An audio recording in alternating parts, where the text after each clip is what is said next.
Olá, eu sou Sara Falcão e esse é o CAIS, o podcast do Porto Digital.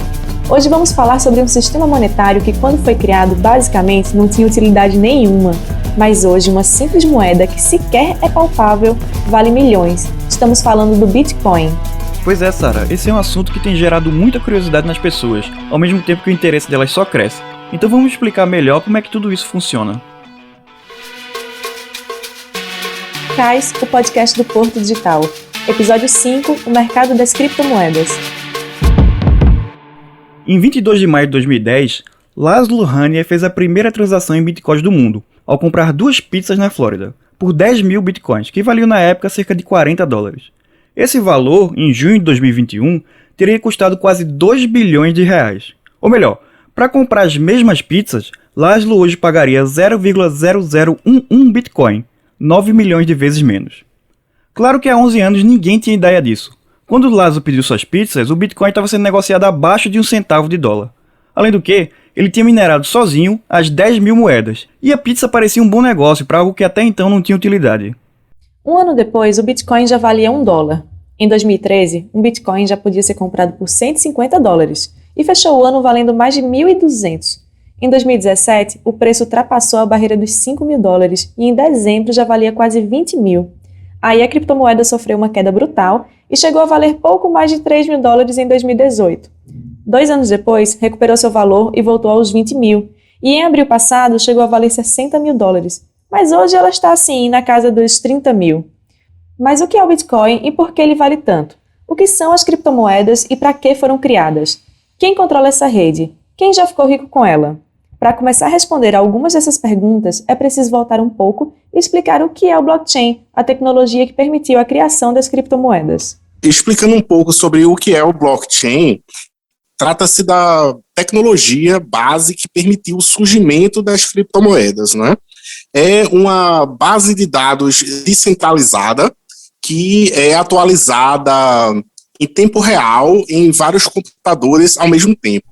Você acabou de ouvir Edmilson Rodrigues, o CEO da Love Crypto, uma startup que foi incubada no Porto Digital e tem como missão a popularização das criptomoedas. E pelo fato de ser descentralizada, ela tem a característica de ser antifrágil, de ser resiliente, não é?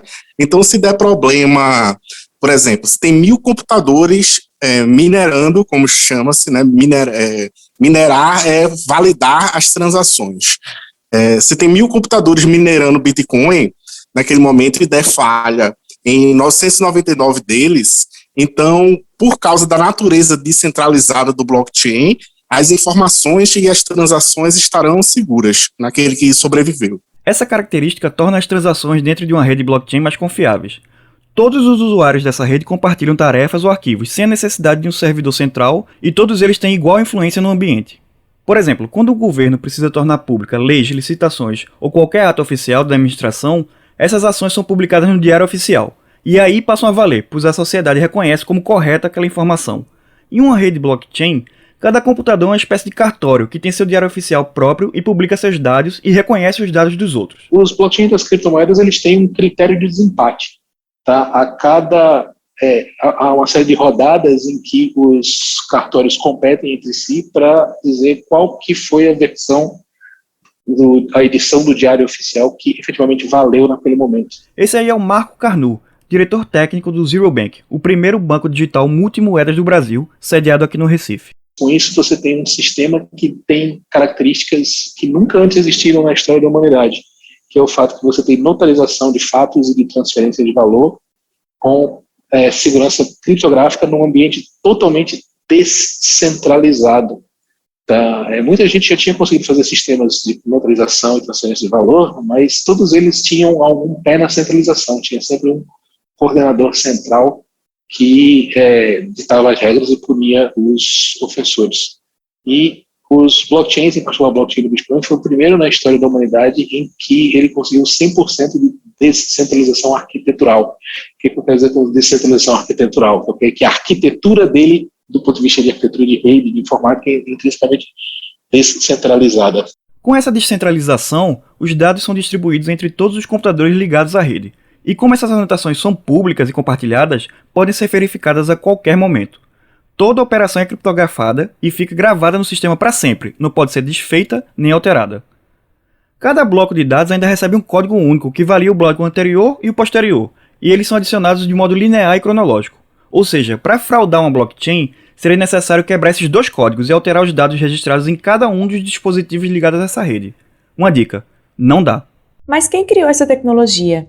Quem vai explicar pra gente é a Flávia Brito, CEO da BidWeb, uma empresa focada em segurança da informação, proteção e privacidade de dados. Um dia desse eu estava assistindo o Caldeirão do Hulk, no sábado, e ele estava fazendo um daqueles programas, daqueles jogos que as pessoas vão lá para ganhar dinheiro, né? Que é um programa de questões, e lá que ele fica fazendo várias perguntas. E aí ele perguntou quem foi o criador do blockchain. E aí falou, a pessoa que estava lá não acertou, né? Não sabia, nunca tinha ouvido falar. O blockchain, esse conceito ele surgiu em 2008, né? Num artigo acadêmico. E o Bitcoin foi o primeiro sistema financeiro eletrônico peer-to-peer, e a autoria é de Satoshi Nakamoto, né? Isso é um pseudônimo, né, de um suposto criador de Bitcoin. Nós não sabemos se é uma pessoa, se é uma entidade, enfim. E o quão é importante a gente estar discutindo aqui sobre blockchain, sobre criptomoeda, sobre Bitcoin, porque isso faz parte da nossa história. É uma tecnologia revolucionária que vai trazer mais liberdade às pessoas, melhor democratização, acesso e inclusão à tecnologia e a dinheiro. Então, quando a gente fala de blockchain, a gente traz definitivamente o poder de processamento para a mão das pessoas. A gente deixa de ter um ente centralizador e faz com que as pessoas consigam validar suas próprias relações, suas próprias intenções de realizar contrato, né, de crescer, de prestar serviço e de, obviamente, monetizar. O Bitcoin é engraçado que, se você olhar as bases técnicas do Bitcoin, analisado do ponto de vista técnico-acadêmico, tá, você vai descobrir uma coisa interessante. Quase nada nele é novo. Tudo ele reaproveita ideias e conceitos que vieram de outros autores, de outros lugares, de outros sistemas. Tá, okay? O que foi genuinamente novo foi a maneira particular como esses ingredientes foram combinados, que fizeram uma coisa em que o resultado ficou maior e melhor do que a soma das partes. Até então, não existia um sistema de transferência global, em escala global, de transferência de valor, tá, que não dependesse de um único ator centralizador. Tá? Todas as redes de transferência hoje existentes, tá, antes das que existiam antes das criptomoedas, elas necessariamente tinham alguém que era o dono, que é o controlador, e esse controlador, se ele não for com a sua cara, ele te coloca para fora do sistema. E as criptomoedas vieram exatamente para ter um sistema em que ele seja genuinamente e universalmente inclusivo, tá? Em que o sistema ele não diferencia nacionalidade, cor, raça, credo, tá? Tudo que você precisa é uma conexão de internet que funcione. E isso é uma coisa bacana, a gente não tinha isso antes.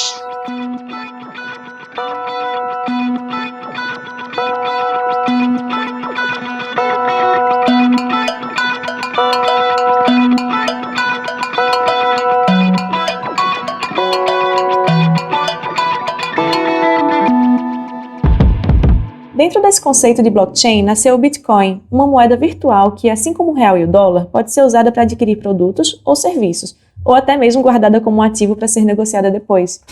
Em abril desse ano, o mercado de criptomoedas bateu seu recorde e capitalizou pela primeira vez na história mais de 2 trilhões de dólares. Esse valor é o dobro do registrado em janeiro, apenas 3 meses antes. O Bitcoin representa hoje 54,1% de toda essa capitalização. Quando foi criado, o Bitcoin era usado para remunerar os usuários que faziam a validação do sistema que a gente falou lá atrás. Esse processo é chamado de mineração e ajuda a rede a manter a segurança das transações. Foi assim que o Lázaro conseguiu seus 10 mil Bitcoins para comprar a pizza. Hoje em dia, com tantos supercomputadores na rede trabalhando com as operações, a mineração é algo que não vale mais a pena para o usuário comum. Além do que, há um limite na geração de Bitcoins. Por definição, a criptomoeda deixará de ser minerada quando atingir 21 milhões de unidades, e hoje já estamos com 18,7 milhões. O processo de mineração das criptomoedas, ou validação das transações, como chamam, assim, depende do algoritmo de consenso das mesmas, né? Porque, assim, pensa assim, o blockchain é como se fosse uma grande tabela, certo? E aí, por exemplo, se eu transfiro dinheiro para você, aí é registrado essa transação naquela tabela. Mas como distinguir uma transação certa de uma transação errada? Como distinguir por exemplo, uma transação maliciosa? Não é? Como atualizar todas as tabelas em todos os computadores ao mesmo tempo? Então, esses problemas são resolvidos através do algoritmo de consenso, né? Que no Bitcoin, a primeira geração de criptomoedas, se chama Proof of Work, que é mais ou menos o seguinte: todos os computadores estão trabalhando a resolver problemas matemáticos, não é? E aquele que resolve o problema matemático mais rápido, ele é remunerado em bitcoins por ter resolvido aquele problema matemático. E, ao mesmo tempo, ele está validando as transações, certo? Então, aquele que resolve o problema matemático mais rápido, ele é tido como a verdade, e essa verdade é sincronizada entre todos os computadores da rede ao mesmo tempo. Então, é isso que dá-se o nome de consenso, certo? E esse processo, que no Bitcoin se chama Proof of Work, ele gasta muita energia, não é? E quanto mais potente o computador, mais chances de você ser o primeiro computador a resolver e, consequentemente, de ser remunerado em bitcoins. Então, começou uma corrida armamentista pela velocidade da mineração, né, em criar-se computadores mais potentes, placas específicas para mineração, para conseguir mais velocidade. Só que, assim, todo esse processo consome muita energia, né? E a rede de Bitcoin total no mundo já está consumindo tanta energia quanto um pequeno país atualmente, né? Tanto é que essa é uma das principais críticas ao Bitcoin, que é o seu gasto energético. Por causa dessa corrida do ouro pelo Bitcoin e outras moedas digitais mineráveis, o mercado global de hardware de mineração de criptomoedas também vem crescendo. De acordo com um levantamento de maio de 2021 da Tecnavio, o investimento em equipamentos deve crescer a uma taxa anual de 7% até 2024 e atingir 2,8 bilhões de dólares só nesse ano. A recompensa pela mineração vai diminuindo, vai sendo cortado a cada 4 anos, sabe? E aí, com esses cortes que vão tendo, vai se diminuindo a oferta de criptomoedas no mercado, né? Então é por isso que se diz que o Bitcoin é uma moeda deflacionária, porque, ao contrário, por exemplo, do real ou do dólar, que pode ser emitido mais dólares e mais reais ao apertar de um botão, né? O Bitcoin tem uma oferta máxima e conhecida pela comunidade. Então, por isso que disse que é um ativo que potencialmente tem muito potencial para se proteger da inflação. E se não é mais vantajoso para o usuário individual obter bitcoins minerando eles, existem outras formas de ingressar nesse mundo investindo pouco. A própria Love Crypto trabalha para popularizar o uso de criptomoedas, facilitando o acesso das pessoas a elas. Para você comprar criptomoedas, os locais mais comuns são as exchanges, né? Que são os sites especializados em compra e venda de criptomoedas, e aí tem vários no Brasil, vários internacionais, e aí você pode comprar e depois transferir para uma carteira no seu celular e armazená-lo. A Love Crypto, nós somos uma startup que tem como missão a popularização das criptomoedas, né? E aí a gente faz isso ao criar esse aplicativo no qual a pessoa pode ganhar criptomoedas, dólares, ao fazer pequenas atividades que são pagas por empresas, né? Coisas como responder pesquisas, ver vídeos, testar aplicativos, compartilhar coisas. Então, e para as empresas é uma forma de adquirir mais clientes ou de validar validar coisas, entender melhor o seu próprio cliente, não é? Ao remunerar eles em criptomoedas, para, por exemplo, responder o questionário ou fornecer um feedback. Então, essa é a Love Crypto, né? Um aplicativo onde a pessoa pode ganhar suas primeiras criptomoedas e aprender mais sobre esse incrível mundo novo, né, que está surgindo. Trabalhamos com a criptomoeda Celo, né, que é uma criptomoeda focada em inclusão financeira. Ela foi pensada para ser assim, rodada em smartphones e tem custo de transação de um décimo de um centavo. É uma coisa fantástica, sabe? É o estado da arte da tecnologia do blockchain. E ela tem o que eles chamam de stablecoins, né, que são moedas estáveis atrelado ao preço de outro ativo, que é, por exemplo, o dólar. Né? É possível ter uma criptomoeda atrelada ao dólar. A gente paga as recompensas no aplicativo em dólares. Nesse sentido, é importante diferenciar dois serviços relacionados a criptomoedas que são oferecidos no mercado. As empresas de câmbio de moedas digitais, que convertem seus criptoativos para dinheiro tradicional, e as corretoras de criptomoedas, que especulam em cima de seu valor. A grande maioria das pessoas que usam criptomoedas hoje, elas usam a criptomoeda mais como um criptoativo. Elas se aproveitam do fato que as criptomoedas, o preço delas em relação às moedas fiduciárias tem historicamente crescido, apesar de ele ser muito volátil, ele sobe, desce, sobe, desce, sobe, desce, mas se você olhar a 10 mil pés de distância, se você olhar assim com certo distanciamento espacial e temporal, você vai ver que elas têm crescido, tá? Se você pegar o preço mínimo das principais criptomoedas, Bitcoin, Ethereum, etc., tudo mais, ao longo de cada ano, você vai ver que quase sempre, exceto eu só sei de um caso, mas quase sempre ele aumentou substancialmente. Então as criptomoedas estão se valorizando ao longo do tempo, estão se tornando reservas de valor, como estão sendo adotadas na condição de um ativo para a reserva de valor. Então, a maioria das pessoas que usa criptomoedas não está nem aí para nada disso que a gente falou anteriormente, de entender de um novo sistema financeiro e de um negócio inclusivo, descentralizado, as pessoas não estão absolutamente nem aí.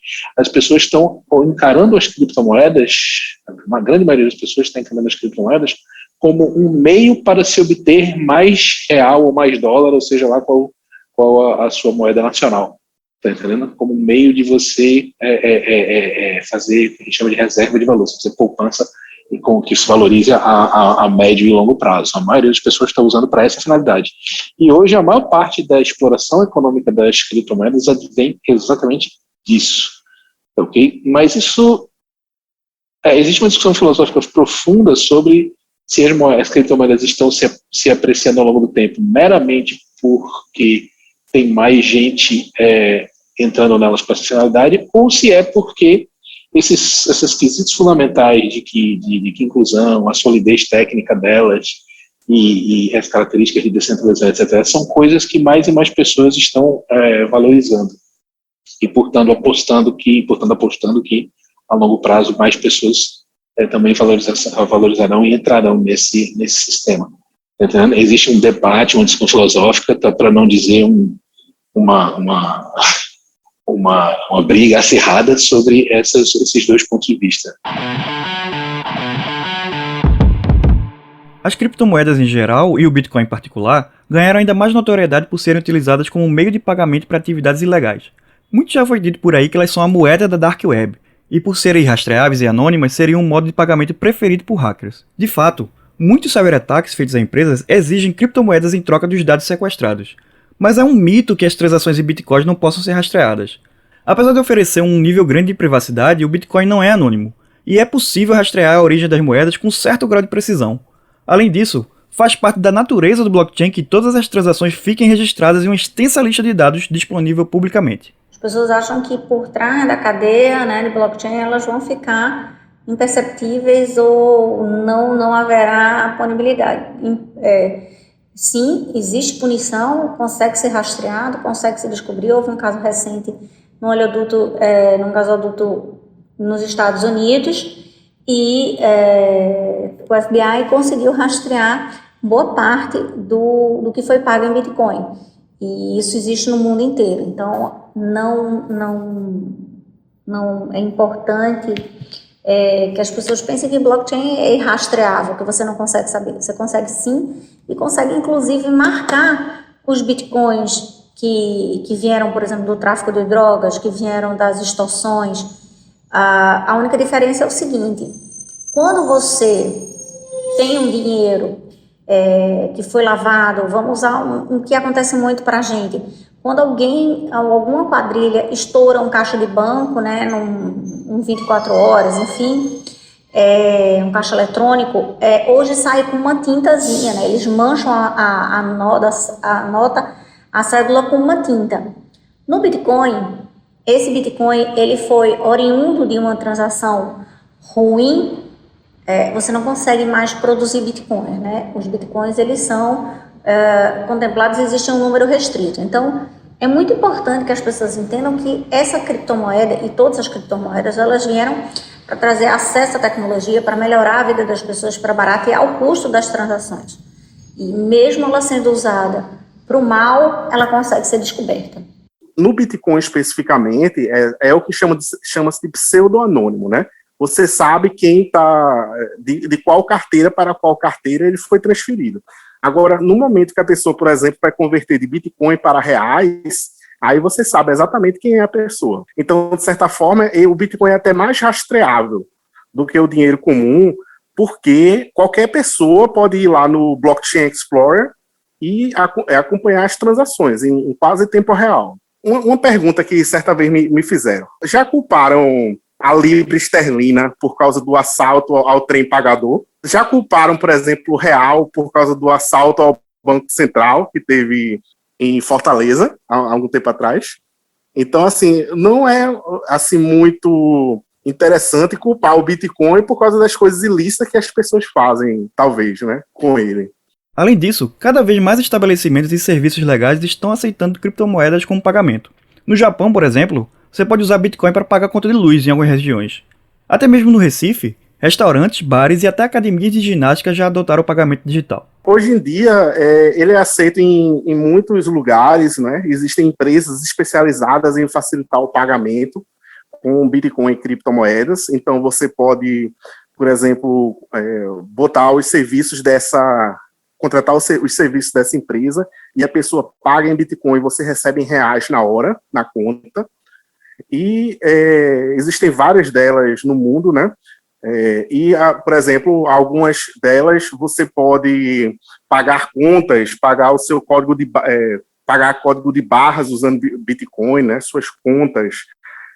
Em alguns lugares existem caixas eletrônicos no qual você pode vender Bitcoin naquela hora e pegar dinheiro na boca do caixa, sabe? Então, e quase todos os países do mundo existem exchanges de Bitcoin, que você pode trocar por dinheiro corrente, não é? Seja eletrônico ou na forma de notas. Então, o Bitcoin se torna um ativo de alta liquidez ao redor do mundo. Por exemplo, para pessoas que vão viajar, existem cartões de crédito ou débito que você abastece com Bitcoin e depois você é só passar o cartão na hora. Uma dessas empresas também é conhecida nossa, o Zero Bank. Como o Marco explica, o banco digital, entre seus serviços, faz a conversão de moedas digitais para reais, realiza a custódia de Bitcoin em sua carteira e a transferência de criptomoedas para outras carteiras. A ideia da gente do Zero Bank, tá, é tornar a compra e venda de criptomoedas, principalmente como no uso tradicional de criptoativo para poupança de longo prazo e para valorização, uma coisa tão fácil que qualquer pessoa possa usar. E para isso a gente usou a metáfora que está todo mundo acostumado, que é a metáfora do banco digital. Uma das coisas que a gente aprendeu é que as criptomoedas, elas, na sua primeira encarnação, os aplicativos que lidavam com criptomoedas, eles usavam os conceitos nativos das criptomoedas que eram muito alienígenas para os usuários normais. Então, a gente criou um banco digital, tá, em que você tem um saldo em Bitcoin e tem um saldo em real, e você pode transformar trivialmente de um para o outro, e você pode fazer as mesmas coisas que você faz na sua vida de pagar boleto, receber boleto, pagar TED, tá entrando Pix também. E você pode também enviar e receber Bitcoin, fazer pagamentos em Bitcoin, converter de Bitcoin para real, enfim. A gente quer fazer um aplicativo, tá, em que você tenha uma base, a base de sustentação, a plataforma já nativamente fale tanto com o sistema bancário tradicional quanto o mundo das criptomoedas, e você possa passar de um para outro com uma maior facilidade, como se não fossem duas coisas distintas e como se elas simplesmente fossem duas facetas da mesma coisa. E em cima disso, a gente está criando uma série de outros produtos financeiros, tá? Por exemplo, a gente já tem agora um cartão de débito da Cashback Bitcoin, para você fazer uma poupança em Bitcoin. Tem outros serviços que estão sendo desenvolvidos e vão ser lançados em breve, que eu não posso falar, porque senão eu vou dar canja para os concorrentes, tá? Mas a gente está criando, a primeira parte do projeto foi criar uma plataforma de banking que fale criptomoeda nativamente. Do ponto de vista técnico de informática, isso não é nem tão difícil, mas do ponto de vista regulatório, tá ok, foi super difícil, porque a gente teve que convencer os agentes reguladores do mercado que o Bitcoin é uma coisa legítima, que com a economia, lavagem de dinheiro não é uma preocupação maior do que é no sistema bancário tradicional, ok, que é um uso perfeitamente natural, legítimo, que as pessoas podem e querem usar para suas finalidades inteiramente lícitas, tá entendendo? Então, os reguladores são muito desconfiados e eles aderem à mudança de uma forma muito lenta no tempo deles. E a gente teve que passar por esse processo. Tá, mas agora isso é superado e hoje a gente está em posição de criar novos serviços financeiros bacanas em cima dessa plataforma em que as moedas fiduciárias tradicionais e as criptomoedas não só não se estranham, mas como elas passeiam na praia de mãos dadas.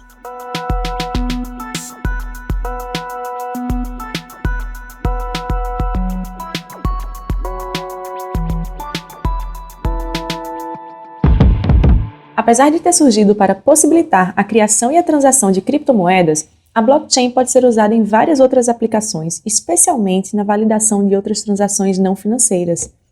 De acordo com a empresa de consultoria IDC, estima-se que as empresas investam 6,6 bilhões de dólares em blockchain em 2021, um aumento de 50% em relação ao ano passado.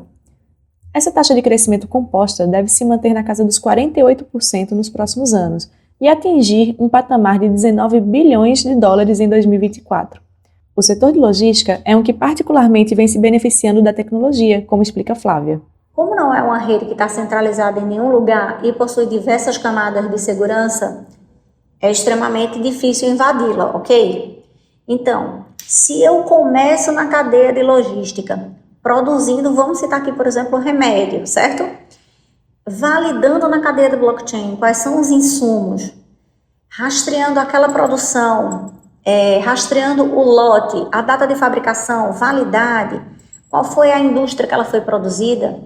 E quando o sistema reconhece todos esses itens e alguém tenta invadi-lo, ele automaticamente trava em questão de segundos. Ou seja, existem empresas de logística, de containers, que elas fazem contratos, que a gente chama de smart contracts, são contratos auto-executáveis, onde eu contrato para uma carga fria e essa carga ela não pode passar de menos 5 graus.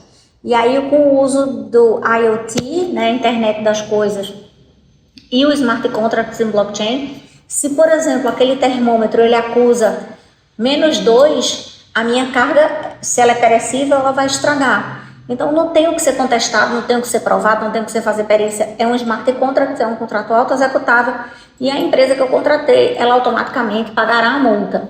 Esse é um dos exemplos que a gente pode usar.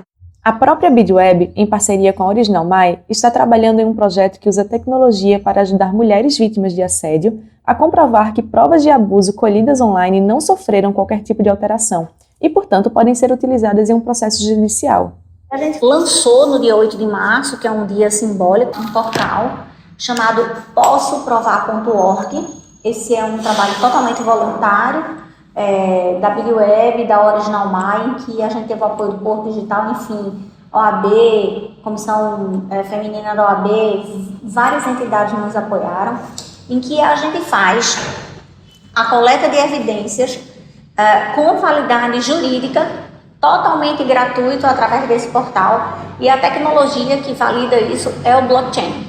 Então, a mulher que está sofrendo stalkeamento, ou seja, sendo perseguida em redes sociais, está sendo ameaçada, teve fotos dela ou conversas íntimas vazadas, qualquer mulher que esteja sofrendo uma violência, né, através dos meios digitais, ela consegue capturar essa prova e a palavra dela agora tem uma prova, né? Na maioria das vezes a vítima, ela é a palavra dela contra o agressor, e nesse caso, por isso que o nome do portal se chama Posso Provar, ela consegue gritar por seus direitos, ela consegue garantir, inclusive, a solicitação de uma medida protetiva que ela realmente está sofrendo aquela violência. A gente sabe que agora com a pandemia, a violência contra as mulheres aumentou abruptamente, né? Na maioria das vezes, essa violência são dentro da sua própria casa ou ocorrem por pessoas próximas, né? Mulheres que, por exemplo, finalizam um relacionamento e o parceiro não aceita, começa a seguir ela na rede social, começa a ameaçar.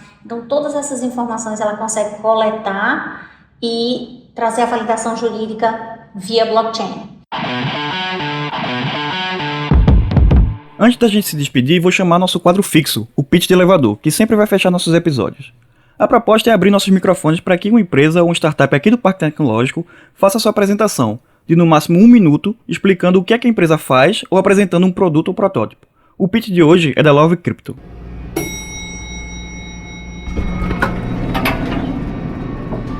Olá, eu sou Edmilson Rodrigues, sou CEO da Love Crypto, e a Love Crypto é um aplicativo onde as pessoas podem ganhar suas primeiras criptomoedas ao fazerem atividades que são pagas e agregam valor para empresas.